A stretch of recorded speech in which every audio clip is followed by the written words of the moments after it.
बहुत अच्छी आ जाएगी। इसके बाद हमारे स्वयं के मौलिक विचार आते हैं, जो हमारे मूल विचार आते हैं वो लिखने से आते हैं। जब हम लिखने बैठते हैं हम सोचते हैं, हमारी सोच बनती है और हमारा जो कॉन्फिडेंस होता है, हमारा जो आत्मविश्वास होता है वो भी लिखने से बहुत ज़्यादा आता है। इसके बाद अगर हमारी राइटिंग अच्छी है तो नंबर भी अच्छे मिलते हैं, जिसकी राइटिंग खराब है उसको नंबर अच्छे नहीं मिलते। और जब हम लिख लेते हैं, कोई क्वेश्चन याद कर लेते हैं, जरूर हम प्रसन्न हो जाते हैं, अंदर से खुशी होती है। जब हमारा क्वेश्चन कंप्लीट होता है हमारे अंदर से कितनी स्फूर्ति आती है, कितनी खुशी होती है। तो लिखने से बहुत सारे फायदे हैं। और सबसे बड़ा जो निष्कर्ष निकल के आया है, जब आपको क्रोध आता है तो उसमें आप लिखने बैठ जाइए, आपको क्रोध किसी भी कीमत पर नहीं आएगा। मेरा खुद का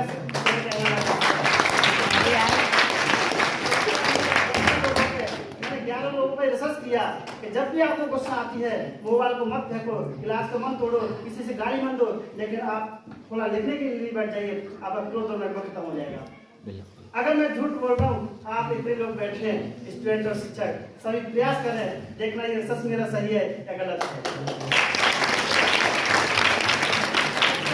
लिखने से पुरस्कार मिलता है, राइटिंग प्रतियोगिता होती है, कभी मौका मिले तो राइटिंग प्रतियोगिता करना, जिसकी अच्छी राइटिंग है उसको अच्छे नंबर देना। तो राइटिंग से क्या होता है, क्या होता है, पुरस्कार मिलता है। लास्ट की बात और सुनिए, अच्छे लेखन से गरीबी दूर होती है। अब ये कैसी बात कर दी हमने, गरीबी दूर होती है।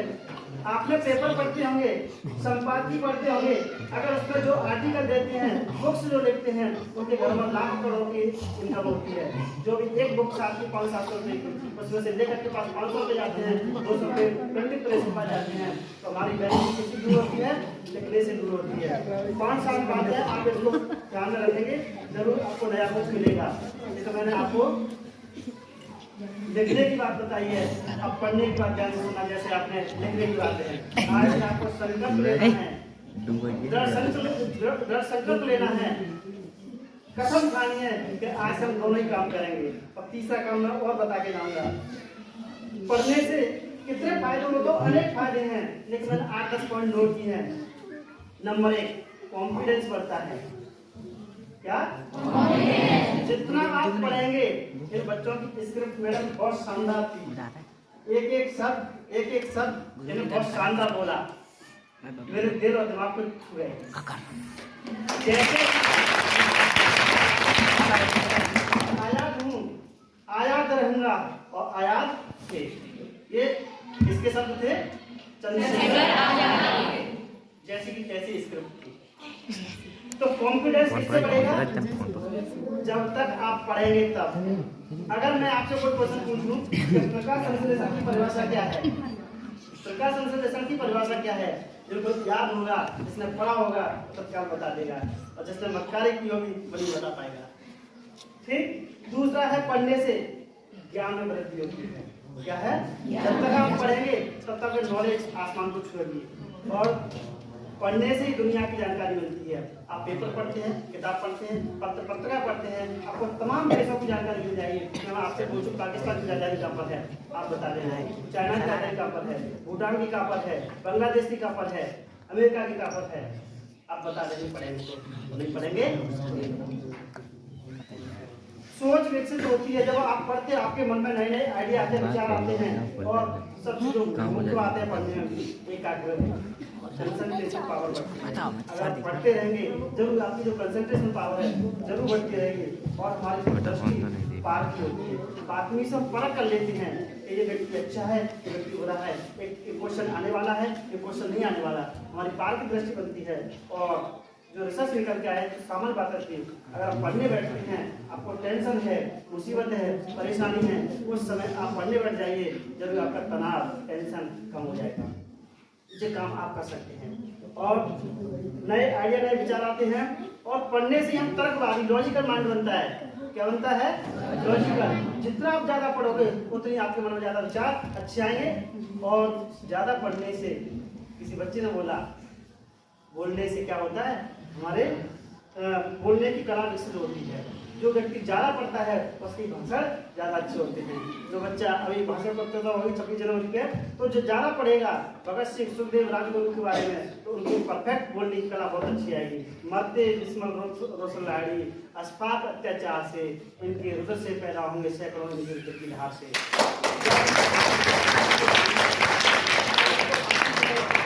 23 मार्च 1931 को तो कुछ युवा तो गुलाब का फूल लेके घूम रहे होंगे और कुछ अपनी जान की बाजी लगा रहे होंगे। कब की बात है?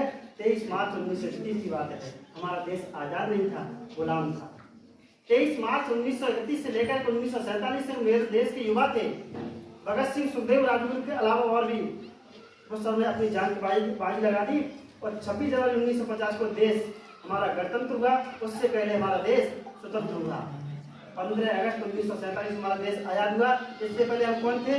गुलाम थे, पराधीन थे, हम किसी के आधीन थे। लेकिन 15 अगस्त 1947 की नया सवेरा हुआ। हम सब, आप लोग, हमारे दादा पूर्वज जो थे, सब कौन हो गए? आजाद। इसके बाद पढ़ने से, लिखने से आपको नींद अच्छी आती है। अगर आप ज्यादा पढ़ेंगे तो आपकी नींद जो होगी बहुत शानदार आएगी। ये 10 बातें हैं, आपको अपने उसमें उतारना है।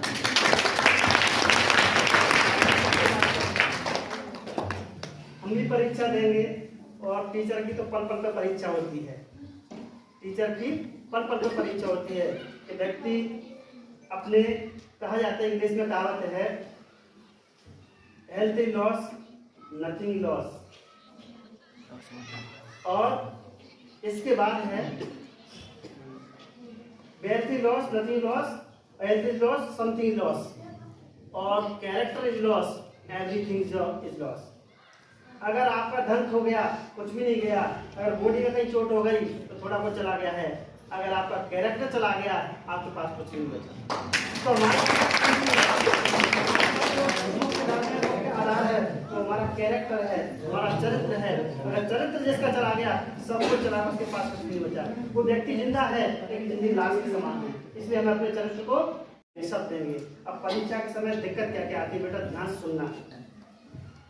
पढ़ाई कैसे करें, है ना, जो हम सब की समस्या है। बहुत सारी टेंशन हो जाती है। कल पेपर है, परसों पेपर है, 1 तारीख पेपर समझिए ना, 2 तारीख है। अब पढ़ाई करें तो कैसे करें? ठीक, तो उसमें 5-7 पॉइंट में लिखें। परीक्षा के समय पर्याप्त नींद लें।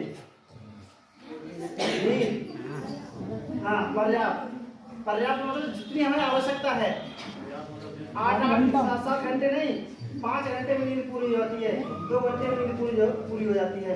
पर्याप्त नींद लेना है, ऐसे नहीं करना है किताब के सामने। ठीक, पहला पॉइंट क्या है? पर्याप्त नींद लेना है। दूसरा, रोजाना व्यायाम करना है। व्यायाम मीन्स एक्सरसाइज करना है। बच्चे कर रहे हैं ना, ऐसे आपको क्या है? व्यायाम करना है। और अपने आसपास का जो व्यवहार है वो ठीक ठाक करना। आपको टेंशन देने वाला होता है और आप ऐसा व्यवहार न करें जिससे हम भी दुखी हो, हमारे माता पिता भी दुखी हो, पड़ोसी दुखी हो। और अपने खान पान पूरा ध्यान दें। आपको समय पर खाना है, समय पर नहाना है और समय पर ही पढ़ाई करनी है। अगर आप समय पर खाना नहीं खाएंगे तो फिर आपका 1 घंटा बाद में नंबर आएगा, तब तक खाना खत्म हो जाएगा। खाना खत्म हो जाएगा फिर मम्मी बनाएगी खाना, तो आपका 1 घंटा फिर उधर बर्बाद होगा। इसलिए समय पर खाना बन जाता है, समय पर खाना खा लेना है। और अच्छी चीज, अपना सिलेबस, अपने नोट्स अपने पास रखना है। अगर आप अपने नोट्स अपने पास रखेंगे तो आपको आपकी कॉपी पेंसिल आपको भूलने की जरूरत नहीं होगी। हम अक्सर ये कहते हैं कॉपी भूल जाते हैं, पेंसिल भूल जाते हैं। जहाँ आपकी टेबल है, कुर्सी है, बिस्तर, वहाँ आपके ये सारे नोट्स होना चाहिए। और रिवीजन करना है। 2 प्रकार का रिवीजन होता है, एक मौखिक याद करना है, एक लिख करके देखना है। जरूर आप सफल होंगे। और लास्ट का जो पॉइंट है, मनोरंजन के साथ पढ़ाई करना है। ये बच्चे क्यों नाराज होंगे? तो इनकी इच्छा है कि हम इंटरटेनमेंट करें, मनोरंजन करें, लेकिन समय के अभाव के कारण इनकी इच्छा पूरी नहीं हो पाई। क्षमा चाहते हैं पूरी स्कूल की तरफ से। ठीक है बेटा, तो पढ़ाई करते समय ज्यादा मोबाइल नहीं देखें। ये मोबाइल आपकी जिंदगी बर्बाद कर सकता है, बना सकता है। अब हमें इसका उपयोग करना है, दुरुपयोग करना है, जो हमारे पर डिपेंड है। हमें क्या करना है? मोबाइल का सदुपयोग करना है, दुरुपयोग नहीं करना। मोबाइल से बहुत सारी हानियां हैं। तो इतनी बात से मैं अपनी वाणी को उड़ा देता हूँ। सभी को